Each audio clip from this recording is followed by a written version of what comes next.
Welcome back to the channel, and this is Power on Stalls to the death.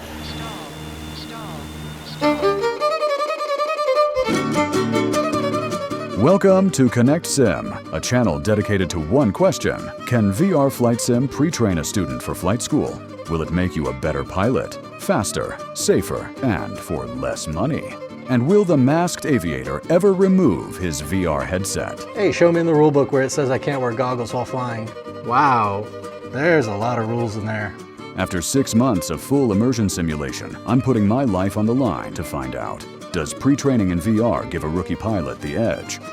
Or have I just doomed my poor CFI to an overconfident student with a head full of bad habits? Strap in, hit subscribe as we push the limits of pilot training On ConxSim. All right, so today we're in Austin, Texas, flying out of Lakeway Air Park. And rules of this airport is no turns below 1300 MSL, which we have passed, and no turns within 1 mile of the airport. And we're just about there, so we're going to turn to go over the lake and get ourselves a nice little view. Okay, so the point of power on stalls is that, you know, when you're taking off, you might encounter a situation where you pitch up too much and your wings stop producing lift. In that scenario, you need to know how to recover from it. When I first started doing flight sim, I was actually kind of underwhelmed with what stalls actually were. Obviously, when you're not falling out of the sky, it's easy for it to be tame. I'm sure it's a much different situation when you're in a 2,000-pound aircraft falling to the ground. But we're going to give it a go. We're going to see what it looks like in VR, and then we're going to see how we can train for this in advance.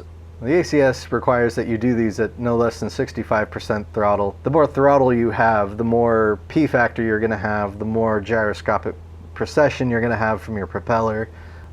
Just a lot of different things that can give you that moment of yaw. And if you have any amount of yaw when you're going into a stall, that wing is going to stall first. And if one wing stalls before the other stall, you might get into a fully developed spin stall. And I've noticed some things while doing them that shows me that if you lose your composure and you forget your training, that you can actually make things a lot worse really quickly. So let's get down. We're going to throttle down just to get us slow. We're going to pitch up so that we can get to that 55. Alright, so now we're configured for slow flight. We're just below rotate speed. So we're going to pull back basically until we start hearing the stall warning.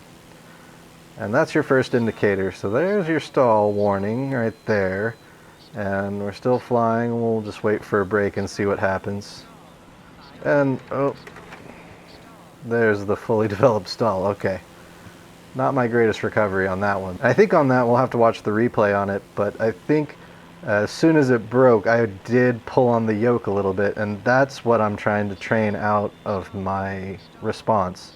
It's pretty natural to want to, you steer your plane left and right with your ailerons.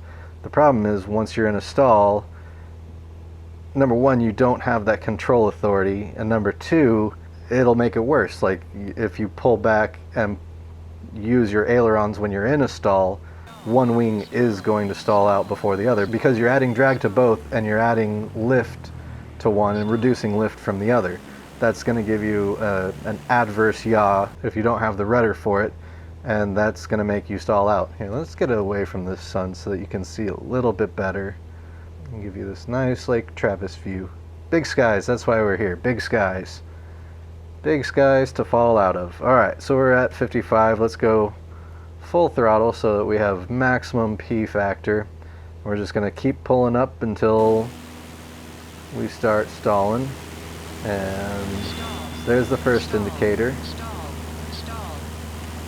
And there's the brake. And we'll just recover by not even pushing the nose down. We just release the pressure and get our speed back up. During the actual test, there's a couple of different indicators that they might ask you to indicate. So you have your stall warning in most airplanes. After that, you'll have a buffeting that you'll hear. I don't hear it in VR. I'll hear the buffeting on a sharp turn, but I don't hear it when going into stalls. So maybe that's just something that Microsoft can work out. And then the last one is that your plane will either brake nose down very dramatically when you lose lift, or one way or the other, you'll start going into a spin stall. Because it's VR, I can do this a million times, and getting that muscle memory of when you start to stall, to not pull on the yoke, to use your rudders to control yourself. So let's do another one. We got our full flaps on. We're going to take it to a full spin again, just for the fun of it. So I can hold it back. Actually, let's not. We'll just let the nose dip. We were about to. You could see it broke to the left and it was about to start spinning. But I was able to recover by dropping the nose, not moving the ailerons, and giving a lot of right rudder just to null that out. Usually, if you can get it with your rudders, you don't need to throttle back. You don't have the time to, but I'm always ready to, if I turn more than like, say 20 degrees, to pull that throttle back. One, to make sure that I don't pull myself to the ground any faster than I am already, and also to make sure that I kill any of that P factor that might be spinning me, especially if it's a left-hand turn. So is that right? I don't know. It seems right from things I've read, but this is going on to one big master list of questions I have for the CFI. And I think this is another advantage of VR flight sim and pre-training, is that you can get all these questions. You really work through how to do these things in an airplane, and the things that you aren't sure about when you're done can become a list of questions that you can really just, quiz your CFI on nonstop. So it makes you an active participant in your own training, because at a certain point that CFI is going to walk out of that plane and leave me alone, and at that point it's going to get real. So up to this point I haven't died once, and I did promise you that this is going to be power on stalls to the death. So let's get to the death part. So let's we'll carb heat, and we're going to start descending. There's no carb heat on this plane as far as I know. I mean, I think this is a fuel injected model, but the planes that I'm going to be flying almost certainly have carburetors, so I'm going to have to keep that in mind, like whenever I start to throttle down, add carb heat. And that'll maybe be a video later. People say practice makes perfect, but the saying I like is perfect practice makes perfect. Alright, so let's get down to a more perilous altitude. That's really the point of this video, is to show that you can transpose some of these maneuvers that you have to do at altitude for safety. You can do them a lot lower, and when you do them lower, it kind of, the extra little bit of psychological stress makes it more difficult. And I think that's the point of training in general, is to put yourself into situations for you to fail, so that you can learn how to not fail. I got 6 months left to become not just proficient, but hopefully perfect at it in VR, so that when I get into a real plane and the real forces of falling out of the sky really hit me, maybe I'll be prepared. VR just makes it so much fun to train, because you can go all over the world. That's kind of the point of aviation, right? Like you're gonna do all your training. I'm gonna do all my training out of Van Nuys, but that's not where I'm gonna be flying. I think part of the point is to go places. So one advantage that VR has when you're training power on stalls and many other different maneuvers is that it's alright if you die. And one thing about power on stalls that I think is interesting, if they're going to happen in real life, they're going to happen at a low altitude. The idea is that they happen as you're taking off. You pull up too dramatically, and then you stall, and you don't have time to recover. And I think if you're up at altitude, 3,000-4,000 feet, you have all the time in the world to recover. But in VR, you have the ability to go very low, about the height that you would be at takeoff. And I think that adds a little more realism to it. So here's how I do them. I get down about as low as I can. I pull power off to make sure I can get down to the speed I need. Now that I'm at speed almost, I'm going to add in all the flaps.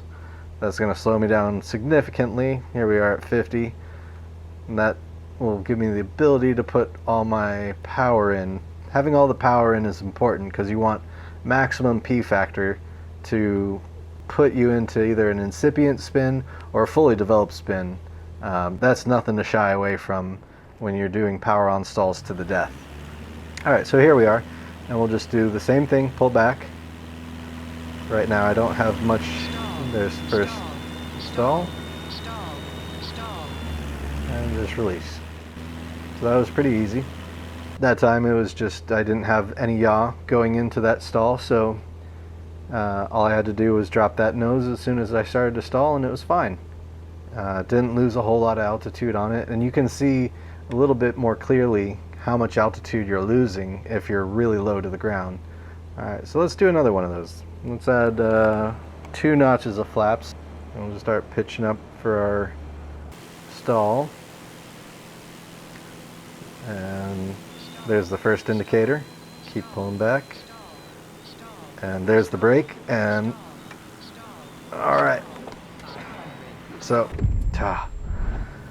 alright, so you saw what I did there. I panicked a little bit. I used my ailerons, which only added to the stall. I did have the right rudder in, which kind of pulled me back, but I did not pull the throttle back. So as I was spinning, and I think I also pulled back on the yoke. It happens very fast, so you have to kind of really watch what you're doing, but it's okay. It's VR. We can do many of these over and over and over again to our heart's content until we really work out those kinks.